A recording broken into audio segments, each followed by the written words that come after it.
acude a consulta acompañada por sus padres, derivada por el pediatra. Motivo de consulta: no sigue el ritmo de la clase y problemas de lenguaje. En la anamnesis se recolectó los siguientes datos: embarazo deseado y evolución normal, parto distóxico con sufrimiento fetal agudo, test de Apgar 89, peso al nacer 2 kilos 850 kilogramos,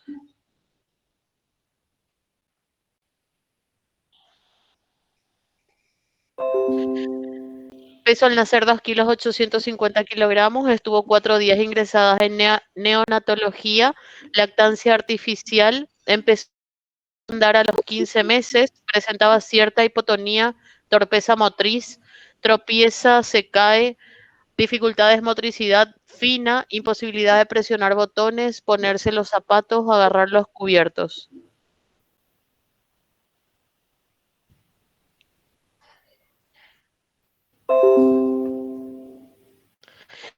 En el curso de la adquisición del lenguaje empezó a hablar a los 3 años, realizando palabras sueltas,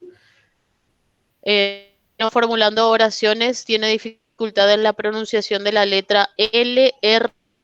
Eso le provoca mucho enojo. Entonces, cuando avanza en la formulación de oraciones, ese motivo le hace renunciar al intento. Cuando se le corrige, ya no quiere pronunciar más palabras y se maneja con gesticulaciones de vuelta.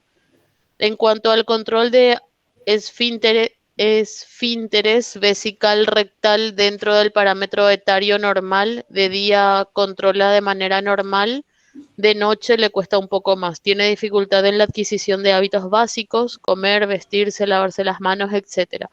En el ámbito social es una niña divertida, le gusta relacionarse con sus pares, juega, demuestra afectos. En el núcleo familiar es muy cariñosa con sus padres. En algunas situaciones es muy absorbente y dominante, fuente de conflictos, discusiones y rechazo. Ella duerme sola en su habitación, a veces necesita de ciertos rituales para dormir, contar un cuento, cantar una canción, dormir con su osito, etcétera. No tiene pesadillas, pero a veces el sueño inquieto que hace despertarla con mayor frecuencia.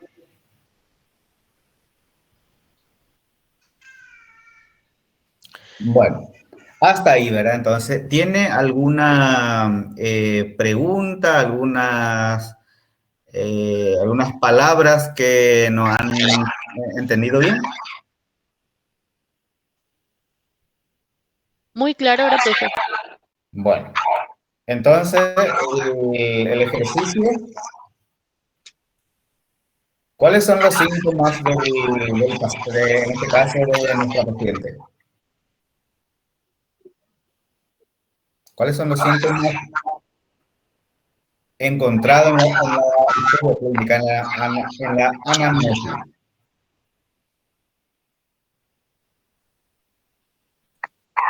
Profe, se escucha el eco.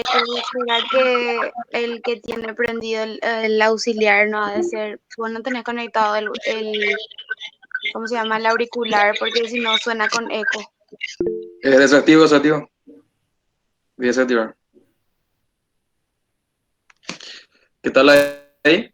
Ahí sí, perfecto. Eso no hace eco. ¿No se escucha el eco? No. No, profe. Bien, entonces, ¿cuáles son los síntomas de la paciente presentado?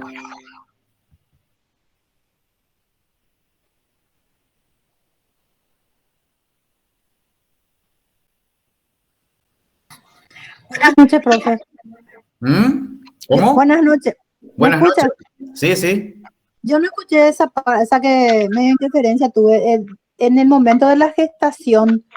Este es la anamnesis, ¿verdad? Esta es la anamnesis. Sí. Sí, en el momento o sea, que la madre en su proceso de gestación, esa parte lo que no entendí, si hubo una déficit o un problema dentro del vientre materno, ¿verdad? Dice en la anamnesis del relato de los siguientes datos: embarazo deseado y evolución normal. ¿Y, Aparentemente, ¿Y cómo fue el parto, profe? Esa parte. Estuvo 4 días ingresada en neonatología. El parto dice Parte distóxico. distóxico, con sufrimiento fetal agudo. Tuvo un Exacto. sufrimiento. Y ahí empieza, profesor, ya el problema de sufrimiento fetal, Sí. Sí. ¿verdad? Exacto. Ese puede ser el origen, la causa de estos problemas. Profe, ¿me permite explicar? Sí, adelante. ¿Qué tal, estudiantes? Soy el licenciado Santino Díaz. Soy egresado de la carrera de Psicología Clínica en el 2019 y voy a ser auxiliar del profesor. Cualquier consulta, lo que ustedes quieran saber, estoy a las órdenes. Así que quisiera explicar la parte de parto distóxico. Parto distóxico es un parto que causa mucho malestar en la embarazada. Necesita una intervención quirúrgica. Sí, profesor, ¿podés volver a proyectar lo que es el caso? Sí. Dice parto distóxico cuando necesita de una intervención quirúrgica, ya sea ayuda para el momento del parto y demás. A partir de ella hubo un problema. Ese puede ser un síntoma ya. Peso al nacer son 2 kilos 850 kilogramos. Estuvo 4 días ingresada en neonatología. Lactancia artificial, ahí podría empezar otro síntoma, ¿verdad? Empezó a andar a los 15 meses. Ahí tenemos que ver los parámetros normativos de lo que es 15 meses, ¿verdad? Creo que lo ideal, si el doctor me puede llegar a explicar, si sería entre los 12 meses más o menos el andamiento normal, ¿verdad? A ella, por ejemplo, tuvo ya un retraso en la motricidad, ¿verdad? Así es. Hipotonía. Hipotonía significa una debilidad muscular en el recién nacido. Eso le generó torpeza motriz, tropieza, se cae a raíz de la hipotonía. Dificultades en la motricidad fina, imposibilidad de presionar botones, se le llegó a hacer ese examen de la motricidad fina con los dedos y demás. Ya son ya varios síntomas. Si alguien del curso también quiere aportar otro síntoma que notó en el caso. El test del piecito también creo que no sé cómo se llama, también le salió, eso también se mencionó. Sí. Después también ya entra en el ámbito del lenguaje, adquisición del lenguaje. Empezó a hablar a los 3 años, que ya es totalmente fuera del rango normativo de lo que es un niño al empezar a hablar, ¿verdad? Después dice que solamente dice palabras sueltas, que no formula oraciones, por ejemplo, tengo hambre o demás, quiero algo, no, se maneja más con gesticulaciones. También en la formulación de oraciones se le hincaba también a la hora de la ananesis, ¿verdad? Se le hincaba para poder decir mamá, tal cosa, y se enojó y se cerró así, ¿verdad? Así que ya son ya 2 esferas, ¿verdad? Que está pudiendo afectar la discapacidad. ¿Alguien alzó la mano? Neida Conteiro. Sí, profe, quería nada más acotar que ahí en el chat están haciendo comentarios los compañeros también. Sí. Sí, no respondí porque estoy explicando nomás, pero sí voy a responder en el chat, ¿verdad? Y eso, ¿verdad? Ya son dos dimensiones que están afectando, que es la dimensión del lenguaje, la dimensión de la interacción social y eso, y la dimensión biológica. ¿Alguien que quisiera aportar algo más?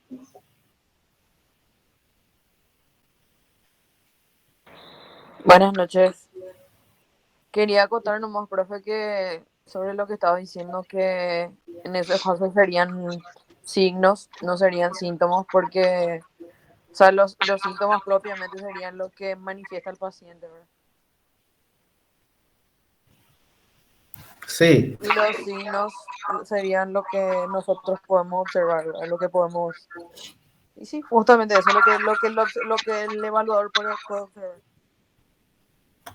Exacto, exacto. Siempre llamamos síntomas, ¿verdad? Lo que manifiestan los pacientes, ¿verdad? Y signos son los que el psicólogo, el médico observa, ¿verdad? Y el conjunto de signos y síntomas se llama síndrome. Perfecto, muy bien. Profe, el signo sería una etapa previa al síntoma. Por ejemplo, viene de esa manera. Signo es lo que, por ejemplo, lo que el psicólogo nota y demás. El síntoma es lo que manifiesta el signo. Y después, como el profesor dijo, el síndrome es ya el conjunto de signos y síntomas. O sea, el signo es una etapa previa al síntoma. Sí, porque lo que pasa es que ustedes utilizan más la observación.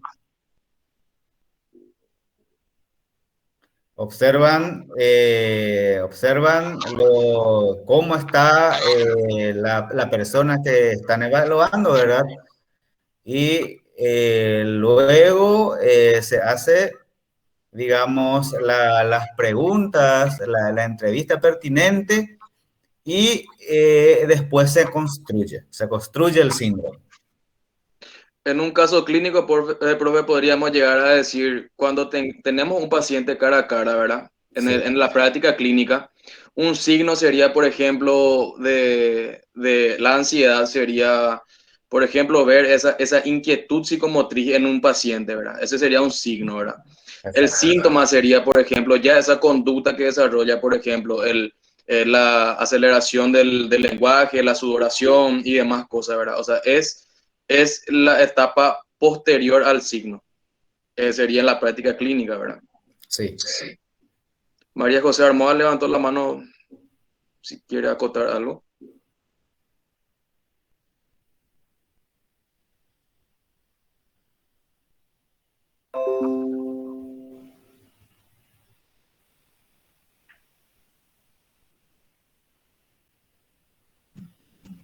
Ah, se fue nomás, dice. Bueno. ¿Te parece, profe, si continuamos Sí, sí. en los síntomas? Sí, sí, adelante. Sí. Como ya vimos, ya, ¿verdad? Ya empezamos a ver dos tipos de dimensiones que ya fue tocada por lo que es la discapacidad, ¿verdad? Ya reúne criterios para poder diagnosticar algo. En el ejercicio que el profe le mandó a ustedes, eh, él da para debatir los síntomas. Me gustaría que alguno de los estudiantes, de los compañeros, puedan llegar a diferenciar otros síntomas dentro del caso clínico que pudieron llegar a visualizar en el caso.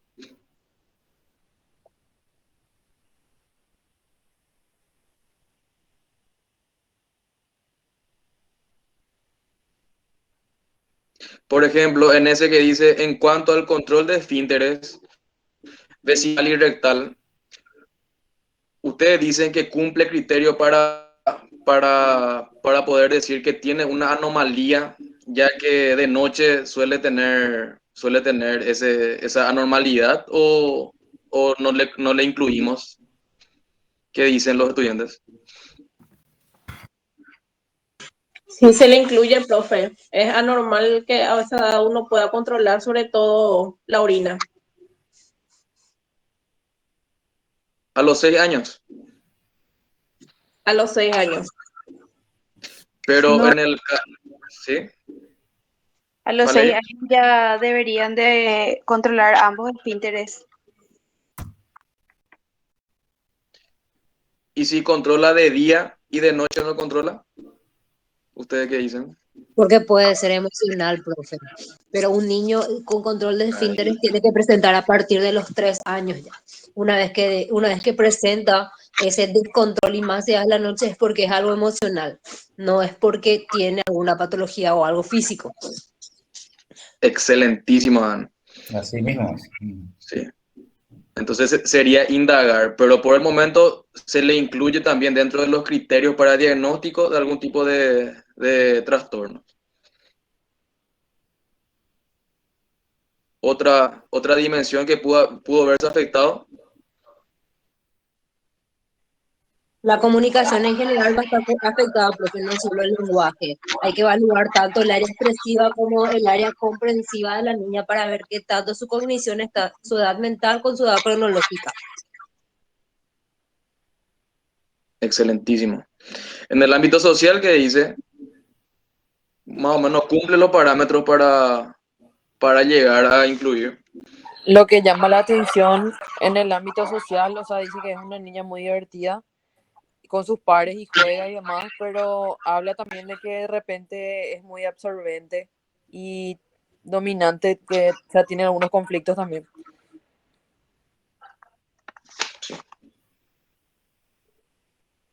Bueno, entonces tenemos entonces ya 2 a 3 dimensiones ya albergadas en lo que es el caso clínico, ¿verdad? Entonces, usted, profe, si podría bajar un poquito más la pantalla de la presentación, por favor. ¿Qué instrumento se utilizaría para detectar el CI del niño, en este caso? Bater o Eh, no, o sea, se puede llegar a utilizar, pero es muy ambiguo. Otro que se le venga en mente. Uno que arroja así. No se le puede primero aplicar el test madurativo de Bender para ver si su edad cronológica está con su edad mental. Se hace esa combinación en la comparativa, ¿verdad? O sea, se hace ese método, pero no es el test Bender. el Hay un WIS, test que te... Señora, el WIS entonces. ese mismo. Con el test WIS, el test de Wechsler para niños, se hace esa comparación entre edad cronológica y entre edad mental y se puede llegar a un diagnóstico. O sea, que te arroja más el diagnóstico es el test de WIS. Así mismo. Entonces, un posible diagnóstico, ¿quién sugiere un diagnóstico? Son 3 dimensiones abarcadas ya, la social, la biológica y también, ¿cuál era la otra dimensión?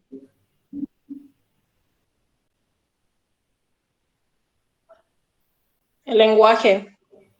Así mismo. Son 3 dimensiones. Retraso general de desarrollo puede ser como diagnóstico. Sí, ese mismo. Y como diferencial, En área psicológica. Espérame, que voy a pensar. Profe, pero el retraso general del desarrollo no se diagnostica hasta los 4 años nomás. Eso dijo el profe en la clase pasada. el retraso general, creo que, profe, si mal no me equivoco, ¿es hasta qué año era, profe? ¿Se puede llegar a diagnosticar todavía? Hay literatura que dicen 4 hasta 5 o 6 años, ¿verdad? Depende, ¿verdad? Eso. Sí. Sí, depende del criterio de quién diagnostica en realidad y depende de la literatura en que te basas. Pero RGD puede ser hasta 5 o 6 años y si eso no se trata, pasa a trastornos de desarrollo. Y ahí aclarás el área que más está afectada. Sí. En la literatura que se envió, dice 5 a 6 años. La nena tiene 6 años.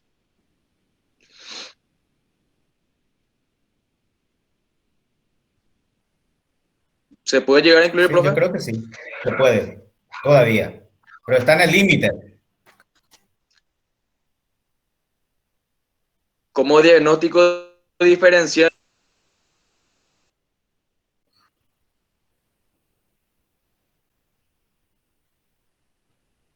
Autismo, Asperger.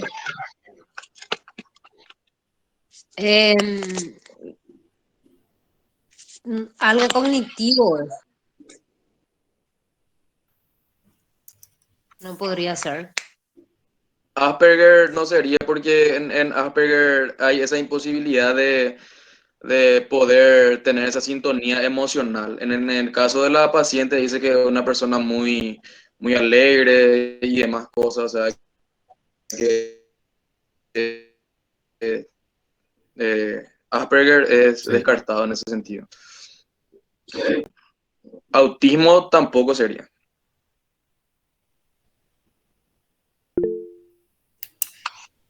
Descartadísimo autismo, Francis.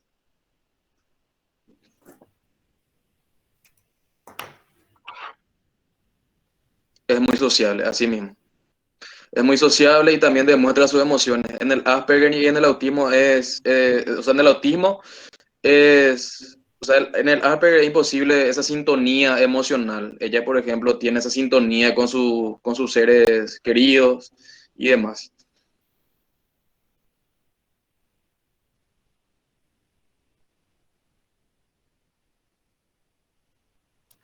Está cerca. Mm.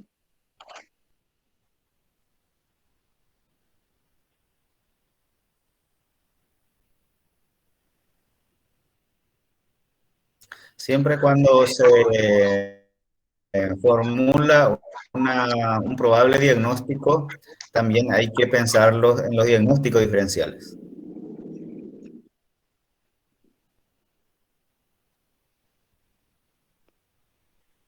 No podría ser un retraso madurativo entonces, como diferencial.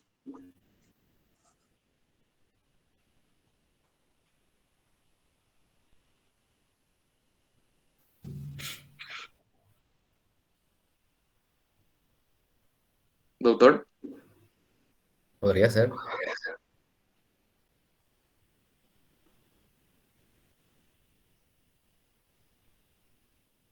yo pondría retraso madurativo Sí. Es como una... diferencial. Sí. El diferencial pues es un estimativo en el caso de que, por ejemplo, los síntomas que tiene el diagnóstico, ¿verdad? Se solapen uno a otro, ¿verdad? O sea, es más o menos un estimativo. Vos tenés tu diagnóstico general y tu diagnóstico diferencial sería más o menos en el caso de que, por ejemplo, los síntomas pueden llegar a ser confundidos nomás. Pero el diagnóstico general es el importante ahí, ¿verdad? Sí. Muy bien. Entonces, en el diagnóstico diferencial hay entonces un supuesto, entonces sería en base a lo que se detectó en el diagnóstico general como una hipótesis. Sí. Así mismo. Algo similar, ¿verdad? Similar, pero que no es tan, no es tan lo mismo, ¿verdad? Pero se asemeja, ¿verdad? Hay semejanzas en algunos aspectos.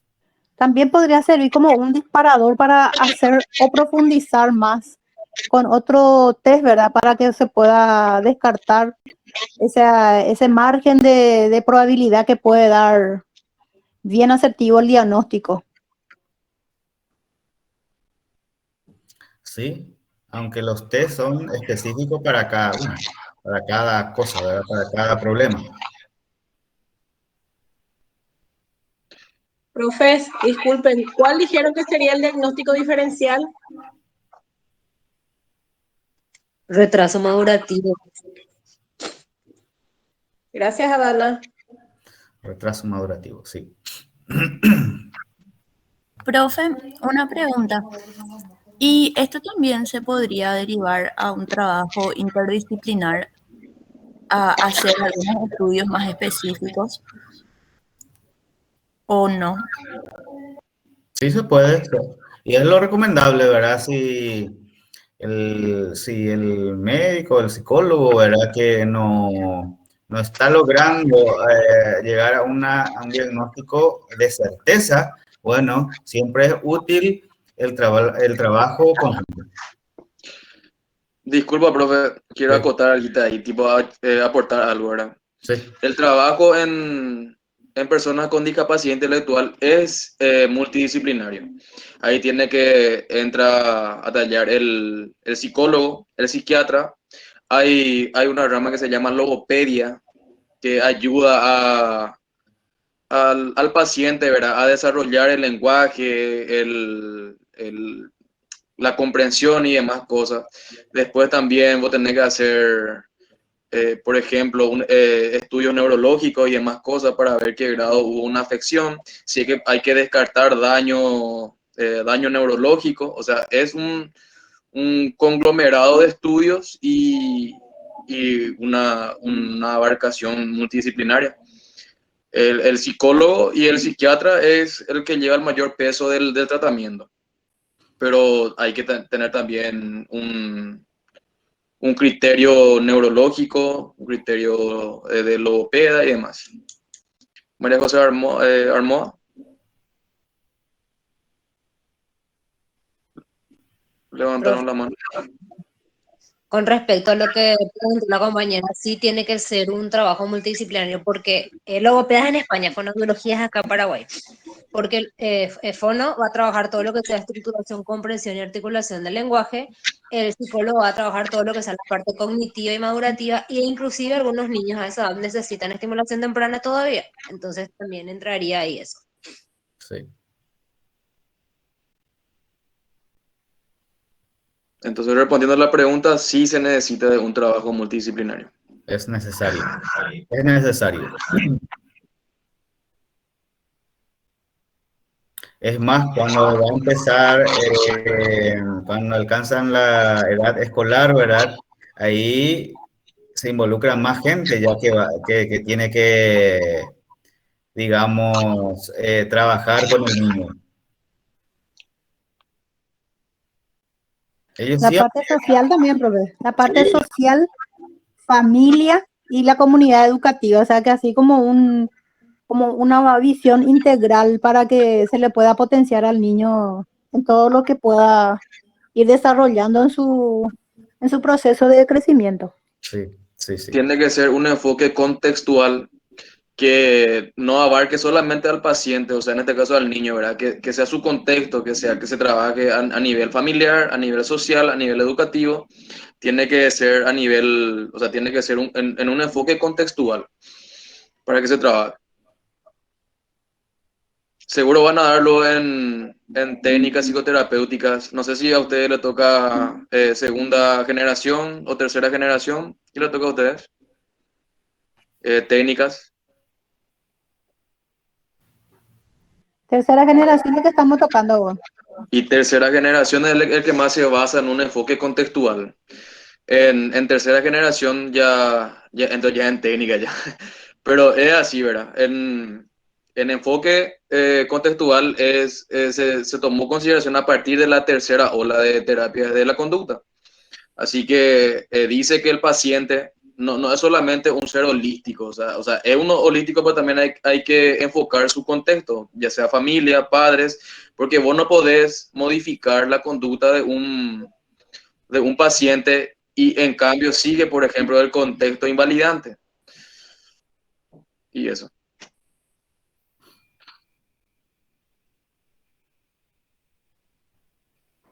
Bien.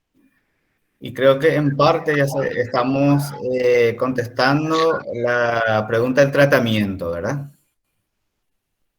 Pero podemos recalcar mejor, ¿verdad?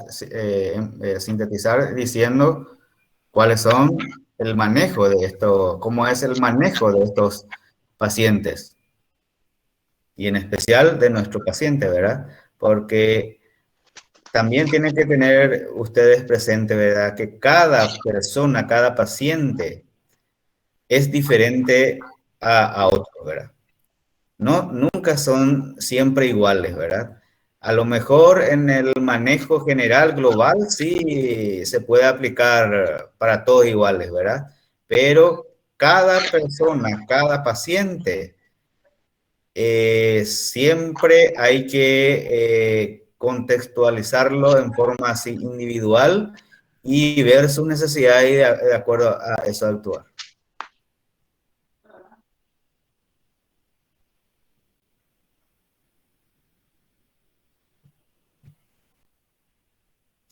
Entonces, ¿alguien puede hacernos el tratamiento? ¿Cómo ustedes como futuros psicólogos tratarían, por ejemplo, este caso? Ya tienen el diagnóstico, ya tienen el diferencial, tienen todo ya la anamnesis, todo. ¿cómo tratarían ustedes?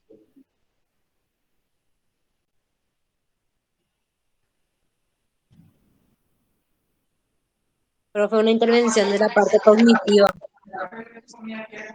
trabajando a través desde lo básico a lo más difícil, a través de imágenes, texturas, estructuración, reprogramación, números, letras, objetos y así. Primero que nada, tuvo una deficiencia en la motricidad fina. ¿Se acuerdan? Entonces, a partir de ahí empezamos por eso, ¿verdad? Que tenga una buena interacción con lo que es con la sociedad o con la dimensión familiar y social. Ese es uno. Como dijo la compañera Adana, también sería la parte cognitiva. Otra sugerencia.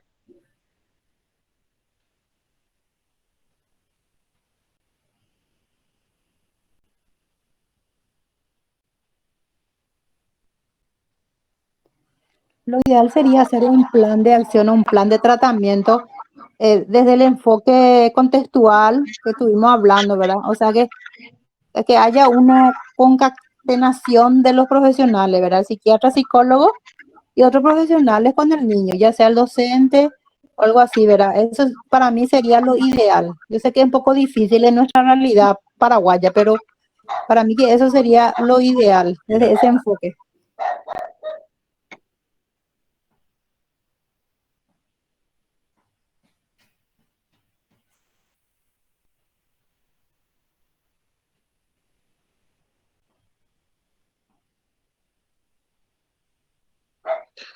Como dijo la compañera Aida, lastimosamente es un poco complicado, ¿verdad? Pero ese sería el modelo de intervención. Sería con la familia, un enfoque contextual. Sería, primero que nada, para la interacción social, ¿verdad? La motricidad fina, demás cosas. Después, poder interactuar con los profesores para que, para que de una u otra manera supervise o generalmente pues, por protocolo tiene que haber un plan de acción en los colegios, ¿verdad? Generalmente. Hablar con el profesor, hablar con la madre sería una muy buena posibilidad. Y después, ¿alguna otra sugerencia? Yo te puedo decir cómo trabajamos nosotros y de ahí se puede dar la sugerencia. En nuestro caso, por ejemplo, de pediatría pasa a neuro, neuro se hace una evaluación, se deriva a psiquiatría en el caso de que necesite, si no pasa en este orden, psicología y después de psicología va a fisioterapia y a fono. Entonces hacemos todo un trabajo en conjunto con el niño. También se hacen reuniones con los padres donde se le entrega un plan de trabajo con objetivos generales y específicos, ¿verdad? A largo plazo. Después de eso, a veces, bueno, ahora las clases no, antes se hablaba con los docentes, entonces hacía un trabajo interdisciplinario, ¿verdad? Se trata de trabajar con el niño. Por ejemplo, la psicóloga trabaja el área cognitiva, no, fisioterapeutas trabajan todo lo que es la parte de motricidad, la estimuladora temprana, la parte también de motricidad, y después ya vemos conducta, lenguaje, y así se va haciendo y se va escalonando a través de un plan de trabajo en conjunto. O sea que lo importante acá sería es armar un Una plan de trabajo estrategia. sí, con un objetivo general para todos y de ahí vas desglosando específico según el área en el que estés. Exacto, así mismo es. Adana, ¿usted es profesora? Fono. Ah, ¿Vos trabajás con psicólogos educacionales? No, yo trabajo con estimuladoras tempranas y psicólogos clínicos y psicólogos para niños, pero no hay educacional ahora en el Mm, hospital. entiendo. Pero igual las psicólogas hacen el trabajo del psicólogo educacional en general. Educacional. Sí. ujú. Se nota. Excelente.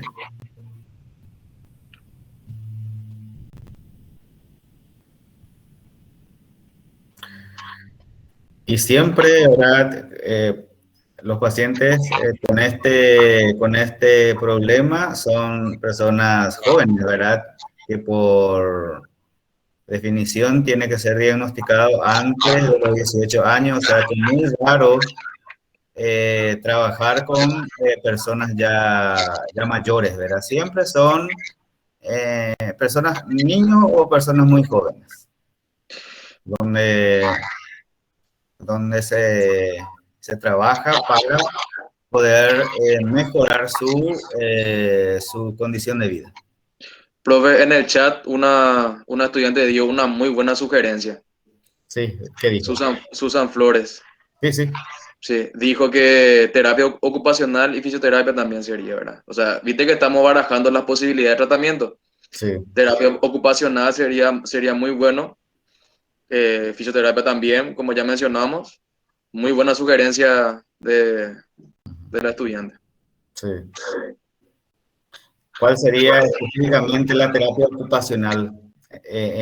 ¿Cómo vamos a hacerlo eso? ¿Cómo vamos a llevarlo a cabo eso? Susan.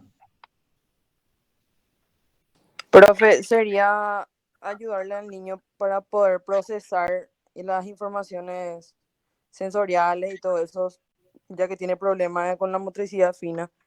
Y la fisioterapia también, por otro lado, lo que va a hacer es mejorar su coordinación, su equilibrio y demás cosas.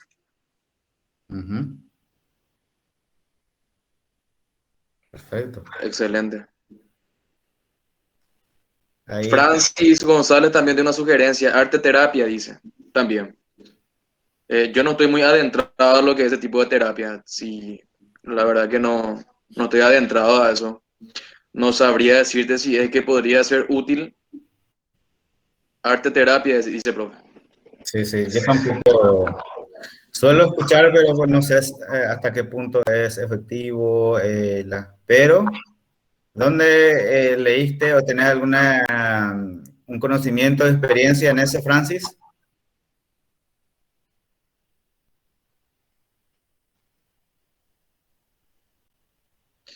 Sería más o menos una ramificación, profe, de lo que es la ocupacional también, ¿verdad? Más o menos. Sí. Arte terapia es lo que dice. Sí. O sea, por el nombre, ¿verdad?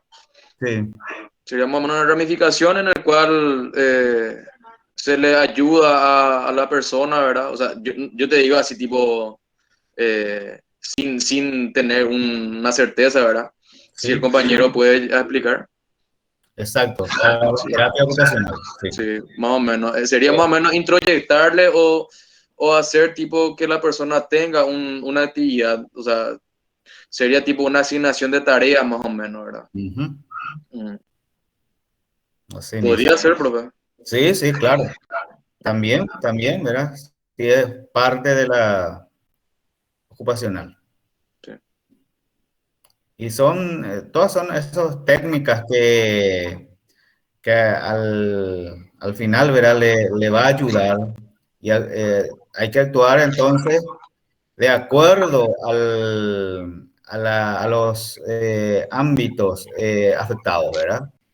Por eso es importante hacer el buen diagnóstico. Siempre eso tiene que tener presente, ¿verdad? Para lograr un buen resultado en cualquier paciente, necesitamos un buen diagnóstico. Si no tenemos un buen diagnóstico, probablemente cualquier terapia que hagamos no va a tener el impacto deseado. Sí, porque no estamos interviniendo adecuadamente. Entonces, al sumo, ¿verdad? Hay que llegar al buen diagnóstico. Eso en todos los campos. Medicina. Hubo otra sugerencia, profe. Sí. El de un compañero, que muy buena sugerencia también, dice, utilizar el espacio creativo, decía. Espacio creativo. No me acuerdo el nombre, sí podría volver a decir. Dice, utilizar el espacio creativo para así tipo, por lo que yo habré leído, ¿verdad? Para crear un vínculo emocional, algo así creo que digo, que sería muy bueno también. Sí. Muchas sugerencias, muy buenas sugerencias son, Sí. profe. Sí, sí, para el tratamiento. sí, así mismo. Pero como vos decís, profe, el buen diagnóstico y una buena anamnesis sería lo primordial, profe, Sí. para que se pueda llegar a hacer. O sea, hay que saber todo el historial del paciente, hay que saber todo lo relacionado, familia, el, el historial médico, historial médico genealógico, también si hubo algún tipo de discapacidad intelectual en la familia, y a partir de ahí hacer el diagnóstico, y a partir de ahí también después hacer el tratamiento, ¿verdad? Que lo Sí. que nosotros buscamos es que lleve la mejor calidad de vida posible el paciente con una discapacidad intelectual. Ujú. ¿Cuál es la relación entre la discapacidad intelectual de los progenitores y el niño, por ejemplo, ¿verdad? Porque entonces nosotros queremos preguntar eso a los, ¿sí? ¿Hay antecedente o no? ¿Hay alguna posibilidad genética para el desarrollo? Para eso hay que acordarse de las causas, de las etiologías de este problema.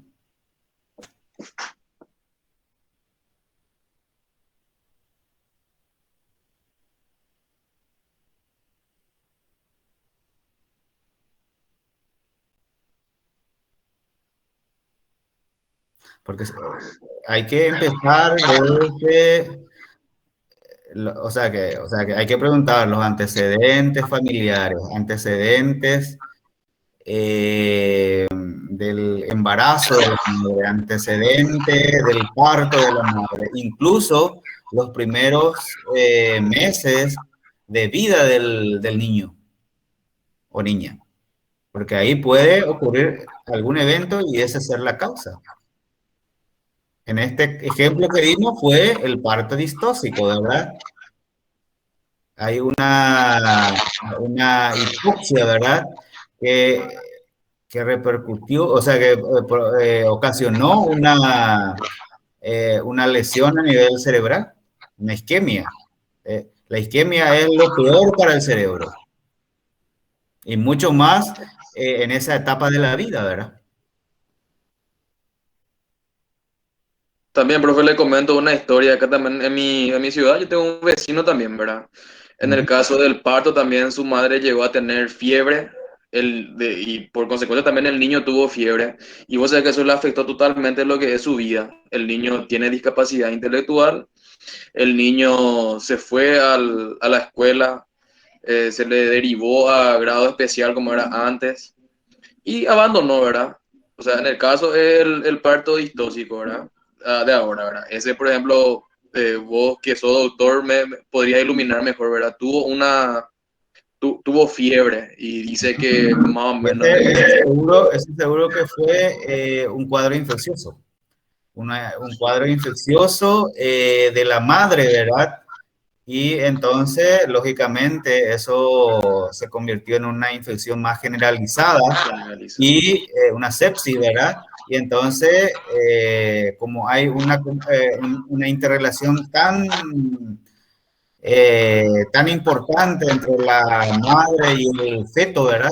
El bebé, entonces, lógicamente, también tuvo una infección y ahí el problema, ¿verdad? Muchas veces, incluso ya después de los recién nacidos, los niños tienen infecciones bacterianas o virales, por ejemplo, las encefalitis, ¿verdad? Generalmente son infecciones virales donde hay una infección del cerebro, ¿verdad? Y ese deja una secuela muy importante, ¿verdad? O las famosas meningitis, por ejemplo, ¿verdad? Que son infecciones bacterianas que también dejan secuelas muy importantes.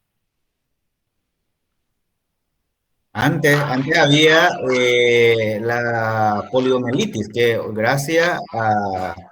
Hoy en día ya tenemos menos, ¿verdad? Gracias a la vacunación. Ya se prácticamente erradicado. O sea, que, ahí son ejemplos de cuadros infecciosos.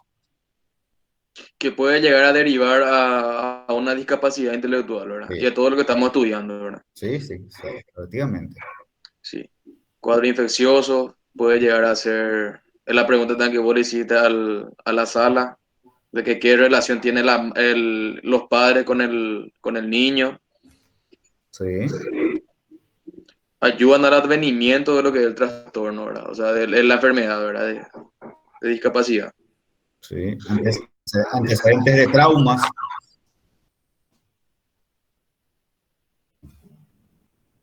Todo aquello que pueda dañar al cerebro, en síntesis, ¿verdad? Sí.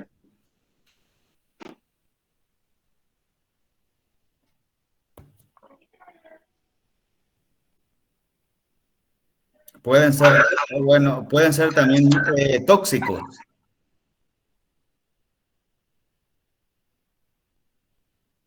Durante el embarazo, profe, sería eso, ¿verdad? En la madre. En la madre, sí. Sí. A causa de alguna sustancia, consumo de alguna sustancia, abuso de sustancia. Abuso de sustancias. Ahí es lo que quiero llegar, ¿verdad? Abuso de sustancias, ¿verdad? Sí. Alcohol y Alcohol, demás. Sí.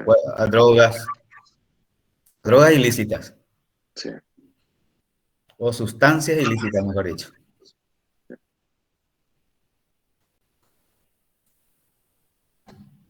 Entonces con ese profe cerramos ya el caso. Con Sí, ese cerramos el caso. Ya le pudimos llegar a identificar los síntomas. sí, ¿Con qué instrumento podemos llegar a diagnosticar o a tener más precisión acerca de la discapacidad? En el material también que vos le enviaste, profe, también daba lo que es eh, la taxonomía de lo que es la discapacidad, leve, moderado, profundo. sí. Eh, con el instrumento vamos a llegar a determinar qué dimensión abarca, el diagnóstico y el tratamiento. Sí, perfecto. Perfecto. ¿Tienen alguna pregunta?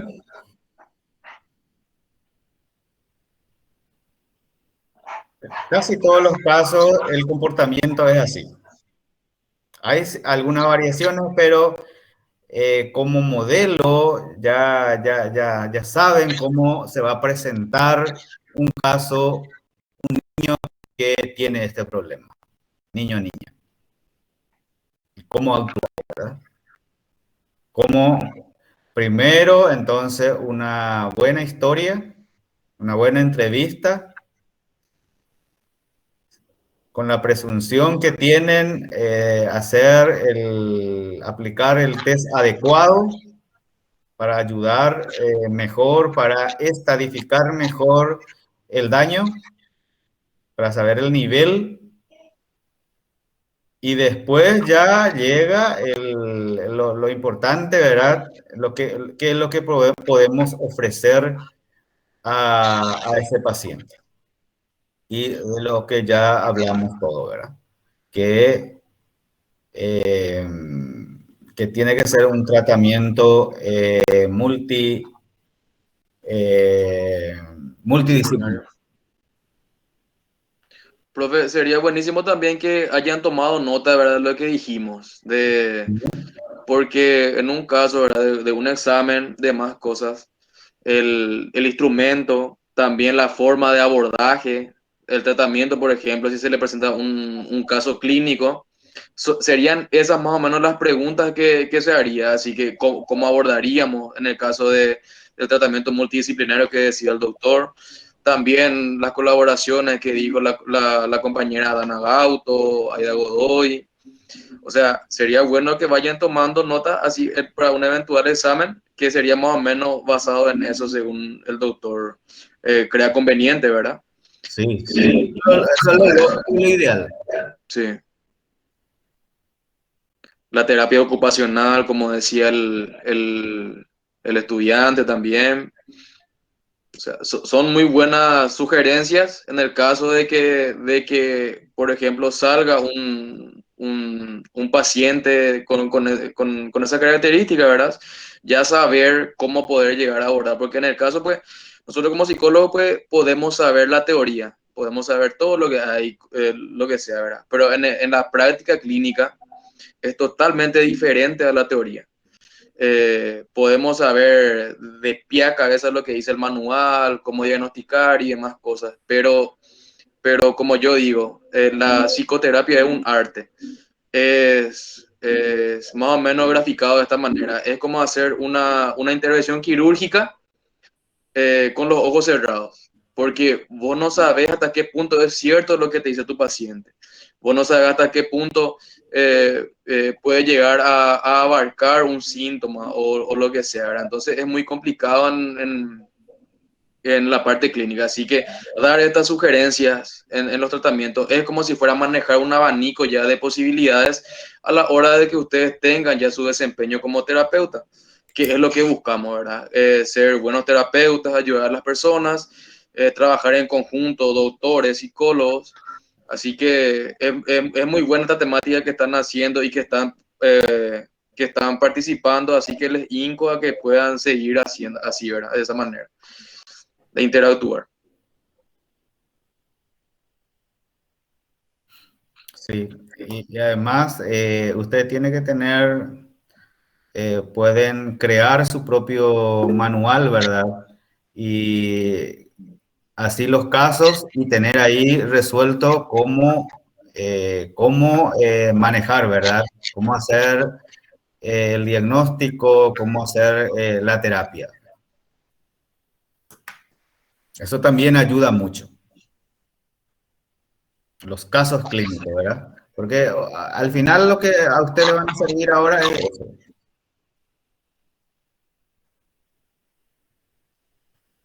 Parece que alguien más.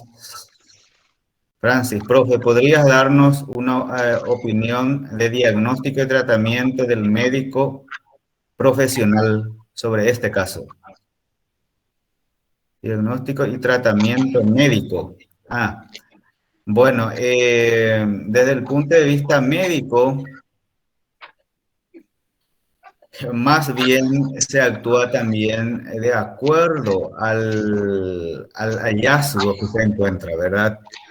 Si tiene un trastorno en un déficit motor, entonces sí nosotros le indicamos que haya fisioterapia.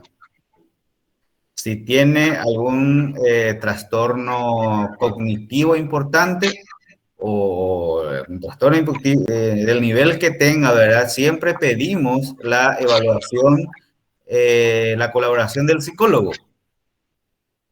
Entonces, se plantea ahí, pero primero hacemos la confirmación diagnóstica también, ¿verdad? Por ejemplo, eh, pedimos los estudios laboratoriales correspondientes, estudios auxiliares como una tomografía o una resonancia craneal para ver cómo está el cerebro, si se ve alguna lesión.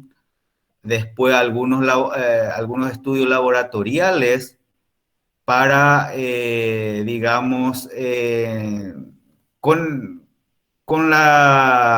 el objetivo, ¿verdad?, de ver si no tienen otras enfermedades, porque puede estar asociado, por ejemplo, con un trastorno más, ¿verdad? Un trastornos endocrinológicos, por ejemplo, ¿verdad? Puede tener un hipotiroidismo, por ejemplo, ¿verdad? Entonces, lógicamente, eso es un tratamiento médico puro y hay que tratarlo, ¿verdad? Y se actúa de acuerdo a la esfera que tiene el problema. Pero nunca hay que cerrarse, ¿verdad? De querer manejar solo el paciente, porque ese va a ser seguro un fracaso.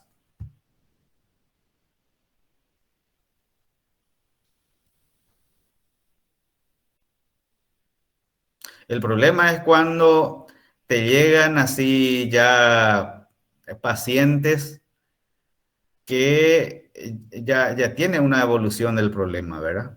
Entonces, el tratamiento, la recuperación es mucho más difícil. Supongamos que te llega niños ya de 10, 12 años, ¿verdad?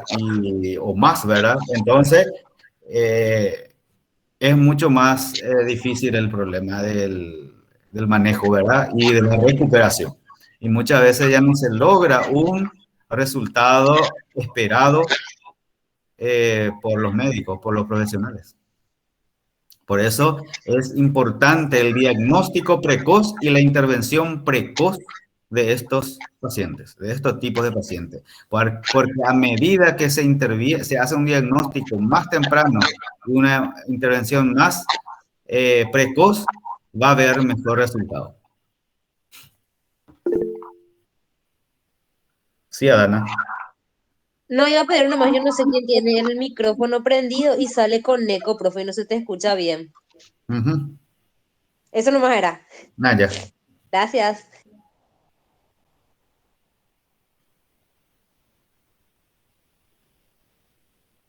Profe, Sí. en una literatura yo llegué a leer que decía que el 75% de las personas con discapacidad intelectual no son diagnosticados tempranamente. O sea, es lo que vos comentás, ¿verdad? De que el diagnóstico precoz es lo importante en este tipo de pacientes, a las personas que quisieran trabajar con niños, con adolescentes, pero el diagnóstico temprano es prácticamente acá es nulo, acá en Paraguay. 75% de las personas no son diagnosticadas hasta después de los 15 años, pero ya o son mal diagnosticadas, ¿verdad? Sí. En el caso de los estudiantes que quisieran trabajar con niños, sería ese más o menos el punto focal a trabajar, ¿verdad? De que haya una identificación de una anomalía en alguna dimensión del niño, del adolescente, para poder diagnosticar y así tratar. Como vos decís, cuanto más antes sería mucho mejor. Sí. Y eso ocurre mucho cuando la discapacidad es leve, que no se nota. Y entonces el niño incluso se va a la escuela y ahí las profes notan, le llama al profe y por ahí algunas veces hay, ¿verdad? Y a veces ni siquiera los profesores tienen la capacidad para detectar o lo califican de otra manera y sigue el curso, ¿verdad? Y no se hace ninguna intervención. Y el niño después tiene sus consecuencias. Tiene dificultades, profe. Sí, tiene muchas dificultades. Sí. Por eso también ese nivel, lo que son leves, también hay que tratar de identificar. Porque los otros, o sea que las leve y la moderada, bueno, es más difícil. Pero si son la severa y la profunda, eso, no hay tanto, digamos, para el diagnóstico. Sí. En la discapacidad leve, profe, leí que el 83% de las personas que asisten o sea, que tienen escolaridad abandonan. Es porque o no tienen el diagnóstico o, por ejemplo, se va deteriorando ya las funciones de la persona, ¿verdad? O sea, del niño o del adolescente. Sí. Es muy complicado, profe, ese tema y es muy difícil de tratar. Son causas de deserciones escolares. Así mismo. 83% tienen, o sea, abandonan la escolaridad. Sí. Un número muy grande. Muy grande, y no se hace el diagnóstico. Después son personas conflictivas, dejan el colegio, la escuela, ya tiene problemas sociales. No hay un problema de adaptación habitualmente, ¿verdad? Se meten las drogas y se va complicando. Al final llega a la cárcel. Y generalmente en un caso leve no hay esa disfuncionalidad muy pronunciada. O sea, en un caso leve, por ejemplo, es casi, pasa por inadvertido, ¿verdad? Sí. En muchos casos, por ejemplo, le cuesta nomás aprender, memorizar y demás. En un caso moderado, es la concentración lo que prima, ¿verdad?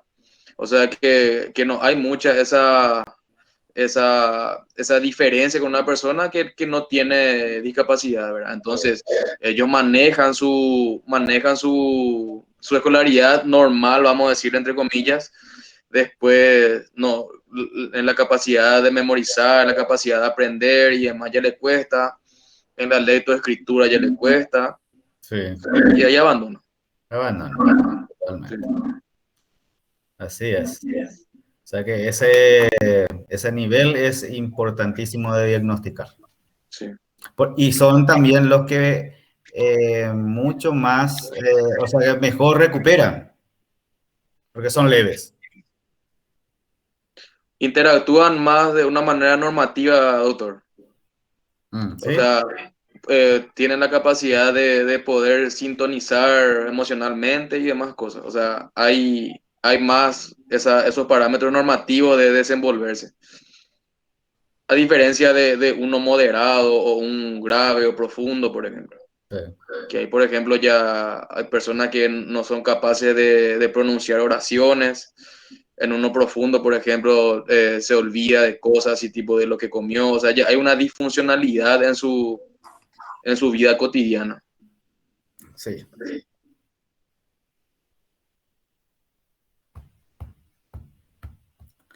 Interesante, interesante.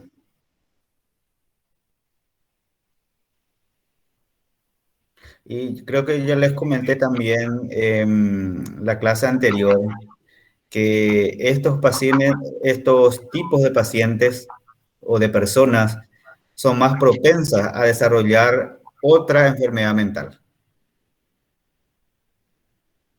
Generalmente después desarrollan depresiones, ansiedades. Entonces, por eso también es importante, digamos, diagnosticar o buscar también en estos pacientes otras patologías psiquiátricas o mentales, porque son más predisponentes. Tiene comorbilidades. Sí, Son más comórbidas. sí, así es. El segundo caso, profe, ¿usted le dejó para tarea para entregar? Y vamos a dejar eso para como tarea. Le voy a alzar en la plataforma, ¿verdad? Y desarrollan, ¿verdad? O sea que ellos tienen luego también una tarea como tarea, La tarea número 4 es, profe, si no estoy cuatro equivocado. tareas, sí, del 4, ¿verdad? Pero este caso también es importantísimo, pero la que tiene que entregar, según la guía, es la que está en la plataforma. Y sería el mismo proceso, profe, o sea, realizar un diagnóstico y un posible tratamiento, ¿verdad? Sí, ahí está luego la guía de cómo, ¿verdad? Okay. Y después, como último, ¿cuál es la acción del psicólogo en ese aspecto? Bueno, profe, súper. O sea, un caso más, ¿verdad? Y vamos a ir tratando de ser así, ¿verdad? Inicio de cada unidad, un enfoque así, una explicación del caso, de la enfermedad, ¿verdad? Y después ya entramos con los casos clínicos, ¿verdad? La próxima semana, entonces, es discapacidad, no es discapacidad, perdón, trastorno de personalidad, ¿verdad? Entonces, yo, a ver, desde mañana puedo habilitar eso para que puedan leer el PowerPoint, los materiales de lectura y entonces la clase del ramo de casos clínicos para que sea más interesante y más provechoso. Y entonces usted tiene el deber de leer previamente ya en qué consiste eso.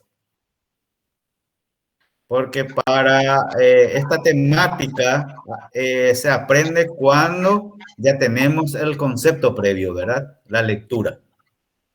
Porque si vienen sin leer nada, el aprovechamiento va a ser mucho menos.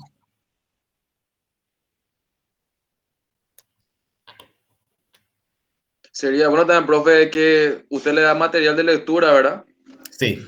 Entonces, por ejemplo, usted hace preguntas dirigidas para saber si leyeron y para poder de esa manera identificar y hacer tipo una breve reseña antes de entrar a lo que es el caso clínico, ¿sí te parece?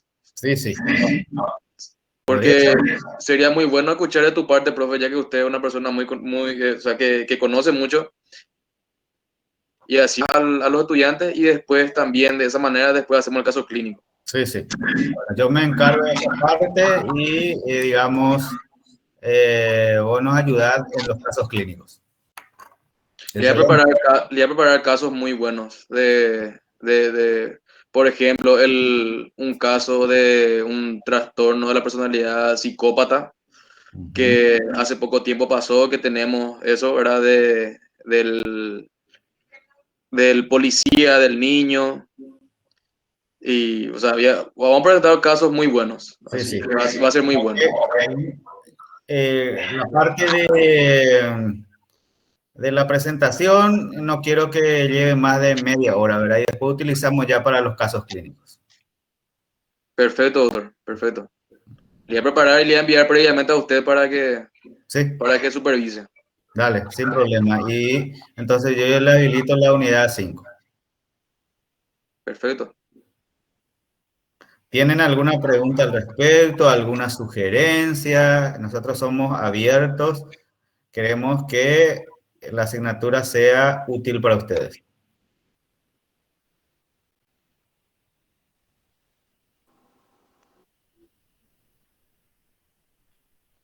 De mi parte no, profe. Muchas gracias. Creo que los alumnos más interesados siempre están. Gracias, profe. Más o menos hasta esta cantidad suele estar. Entonces, muy importante. Ya es un número considerable eso, ¿verdad? Para nosotros. Y lo bueno, profe, es que interactúan mucho. Eso saca a colación de que le interesa, ¿verdad? Sí. En cambio, o sea, por su parte, psiquiatría es una de las materias más de lo que es psicología. Psiquiatría, técnicas, psicofarmacología, son materias demasiado importantes que hay la posibilidad, o sea, hay que hacer esto de debatir, de hacer los casos, porque son las materias que le van a ayudar en el ejercicio profesional. Psiquiatría para mí es una de las materias más importantes, así que espero que te utilicen, profe, a usted, a mí también lo poco, lo mucho que sé para poder desarrollarse como profesionales, ¿verdad? Sí. Perfecto. Muy bien, entonces quedamos así y seguiremos. Muchas gracias, profe. Bueno, gracias también, licenciado, por su participación y yo creo que es muy útil.